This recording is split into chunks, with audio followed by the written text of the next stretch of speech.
Halo teman-teman.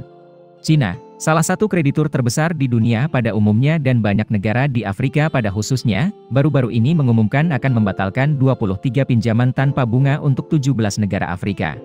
Dan mentransfer 10 miliar dolar Amerika Cina, dalam dana cadangan dana moneter internasional ke negara-negara di benua ini. Jadi mengapa Cina melakukan ini? Mari kita bahas di video hari ini. Menurut data dari Bank Dunia, Cina menyumbang 40% dari total utang bilateral dan swasta yang harus dilunasi oleh negara-negara termiskin di dunia tahun ini. Namun, situasi ekonomi secara umum sulit karena pandemi, perang, dan harga energi komoditas yang tinggi. Dan inflasi berada di luar kendali banyak pemerintah, sehingga sulit untuk membayar kembali pinjaman banyak negara. Dan memang ada kasus default yang terjadi. Sedangkan Afrika, benua termiskin di dunia, adalah pengutang terbesar Cina. Namun Menteri Luar Negeri Wang Yi mengumumkan bahwa Cina akan menghapus utang untuk 17 negara Afrika, selama konferensi tingkat Menteri ke-8, Forum Kerjasama Afrika-Cina, pada 18 Agustus. Namun, pengumuman itu tidak memberikan rincian tentang nilai pinjaman, dan negara tertentu. Sebenarnya, ini bukan pertama kalinya Cina menghapus utang negara-negara Afrika. Menurut sebuah studi oleh School of Advanced International Studies, dari Universitas Johns Hopkins, AS, dari tahun 2000 hingga 2019, Beijing mengumumkan banyak putaran pengampunan utang dari pinjaman berbunga rendah atau tanpa bunga untuk pelanggan di banyak negara Afrika. Dan batalkan setidaknya 3,4 miliar dolar utang. Sementara menurut New York Times, di masa lalu, Cina juga bekerja secara terpisah dan rahasia dengan negara-negara tentang pengampunan utang. Tidak hanya pengampunan utang, Cina bersedia mentransfer hak penarikan khusus Cina, senilai 10 miliar dolar dalam dana cadangan dana moneter internasional, untuk membantu negara-negara Afrika.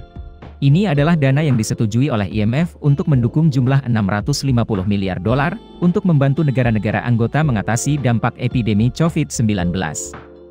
Menurut Bloomberg, Cina menerima sekitar 38,2 miliar dolar dana tersebut, melalui penerapan hak penarikan khusus. Selain itu, Cina tahun ini juga menyepakati pembebasan bea masuk atas 98% barang dari 12 negara Afrika. Dan memberikan bantuan makanan darurat ke Djibouti, Ethiopia, Somalia, Eritrea. Di tengah situasi dunia yang sulit, Cina terus ngotot membangun hubungan dengan negara berkembang, terutama melalui Belt and Road Initiative. Inilah daya tarik loyalitas, dukungan dari negara-negara Afrika, yang merupakan bagian dari kompetisi geopolitik Cina. Rivalitas ini semakin meningkat sejak konflik pecah di Ukraina. Dan khususnya memuncak sekarang, ketika Ketua DPR AS datang ke Taiwan. Menurut New York Times, di Afrika, Cina menyesuaikan pendekatannya, lebih dekat menggabungkan kebijakan keuangan dan luar negeri. Beijing memahami bahwa hanya membangun jalan raya, bendungan pembangkit listrik tenaga air, dan gedung pencakar langit, seperti yang coba dilakukan dengan inisiatif sabuk dan jalan, tidak cukup untuk mengamankan hubungan. Padahal, sementara kebijakan ini mengurangi pengaruh Amerika Serikat di banyak tempat. Proyek-proyek tersebut juga meningkatkan ketegangan dan memicu krisis default di banyak negara peserta. Jadi, sebagai pelengkap, Presiden Cina 11 Jinping meluncurkan inisiatif keamanan global baru di musim semi, sebuah upaya yang diharapkan dapat menyatukan negara-negara berkembang. Strategi Beijing masih mengandalkan kekuatan finansialnya, melalui penghapusan, pembebasan atau restrukturisasi utang-utang besar. Dikombinasikan dengan peningkatan perdagangan bilateral. Pada tahun 2021, perdagangan antara Cina dan Afrika telah mencapai 250 miliar dolar. Dibandingkan dengan 64,33 miliar AS dolar, ini menunjukkan kekuatan ekonomi Cina yang luar biasa di Afrika. Seorang ahli di Afrika mengatakan, AS kehilangan pengaruhnya di benua itu. Orang Amerika tampaknya hanya melihat Afrika melalui lensa keamanan. Itu benar-benar berbeda dari pendekatan Cina. Cina melihat Afrika dari perspektif ekonomi. Amerika jauh di belakang mereka.